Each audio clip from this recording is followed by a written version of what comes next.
the investigation continues in the case of the two men allegedly responsible for the Boston Marathon bombing, with questions about who else was involved and whether Tamerlan Tsarnaev slipped through the fingers of the FBI. Since our program last week, a lot has been learned. Dzokhar Tsarnaev is in custody and says he and his brother acted alone. Their parents believe their sons are innocent, and Republicans are trying to figure out how to blame the whole thing on, who else? President Barack Obama. We're going to talk about all of that and more today, but first, here with an update on the investigation is Mississippi Congressman Bennie Thompson, the ranking member of the House Committee on Homeland Security. Welcome back to Washington Watch. Thank you for having me. So you're one of the members getting constant updates on this investigation. Where do we stand now? This young man is in custody, but in terms of where are we with this whole investigation? Well, he has just been transferred from the hospital to a federal holding facility, which means he's getting better.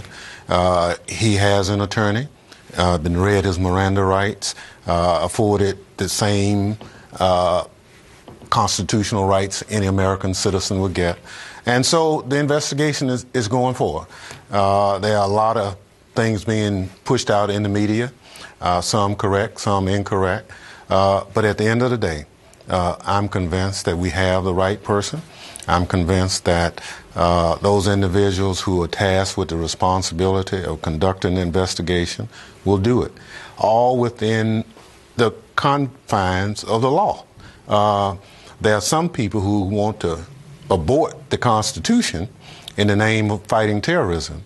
But for those of us who are of African descent, we understand that without a body of laws, we would have been in trouble. And so we're there. There are some things that occurred that clearly say we need to fix. If there was a notion that the older brother was traveling to Russia and the Russian authorities notified us, the follow-up should have taken place. Now, the big part of the follow-up is that while the FBI was looking at it and made a determination, the JTTF, which is the Joint Terrorism Task Force, was not notified. And that's the coordinating entity. So there are some oversight things that we have to do, but we shouldn't get in the middle of the investigation. We need the investigation and prosecution to go forward while we're looking at the other thing. Does it concern you, though, as the ranking member, this inability for one hand to know what the other hand is doing, when that was the whole point after 9/11 of agencies working together to say we are in this thing together to keep America safe? There's no question about it that the FBI, the DEA, ATF, all those state and local authorities are supposedly embedded in the same organization, looking at the investigation and should be sharing that information. We've even passed laws and provided money for that to happen. We're going to have to look at it. Now, this notion that somehow in a conversation, those two gentlemen said they're going to New York.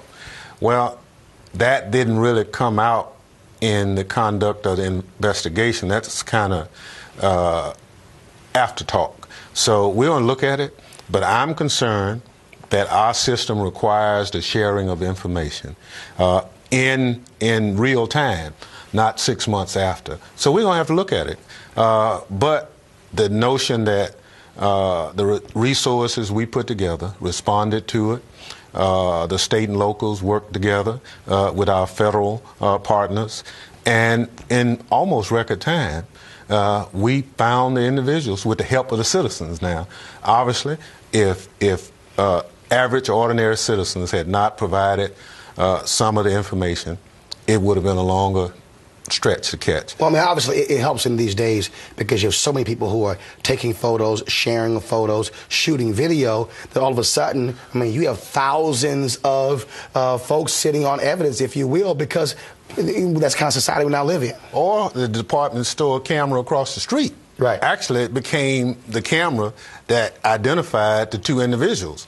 But it was the analytics that went with the identification that said, well, a bomb's going off, and here's a guy walking toward the bomb rather than going away.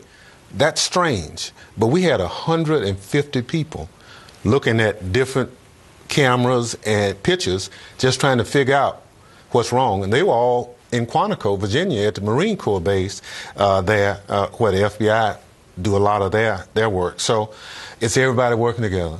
But the real issue we have, Roland, is that it looks like bad people are here already.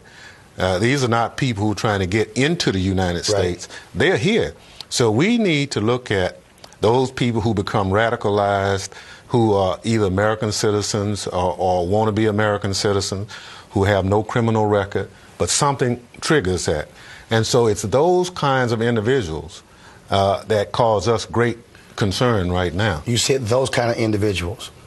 The chairman of your committee is asking for an investigation based upon some crazy nonsense being pushed by Glenn Beck. Here's what Rachel Maddow said about that issue on her show this week. 4 Republican members of the House, including the Republican member of Congress who chairs the Homeland Security Committee now, and the Republican member of Congress who used to chair the Homeland Security Committee. They have written a letter now to the Homeland Security Department demanding an investigation into Glenn Beck's conspiracy theory about the guy who Glenn Beck is pitching as the real bomber in Boston, who naturally is being protected and controlled by the U.S. government, by Janet Napolitano, and by First Lady Michelle Obama. Oh, yes, the First Lady is in on it, too. Does this sort of stuff, for you, is it a waste of time for the Department of Homeland Security, for members of Congress to be chasing a Glenn Beck theory? That is absolutely preposterous. If you follow Glenn Beck's conversations historically, he's made wild accusations. But for us to waste time and energy in the middle of investigating the death and injury of a number of American citizens on a Glenn Beck theory, that's not sound science. And I would hope my colleagues not get the resources of the federal government distracted from doing the investigation on this bombing to go start chasing Glenn Beck. I know both chairmen.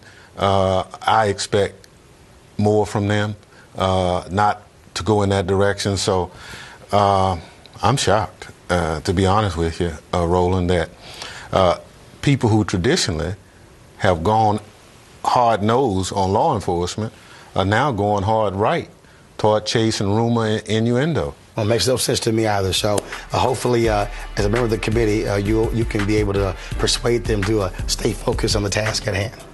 Let's hope. All right, Congressman Thompson, always a pleasure. We appreciate it. Look forward to having you come back, giving us the latest on what's happening with this investigation. Thank you much.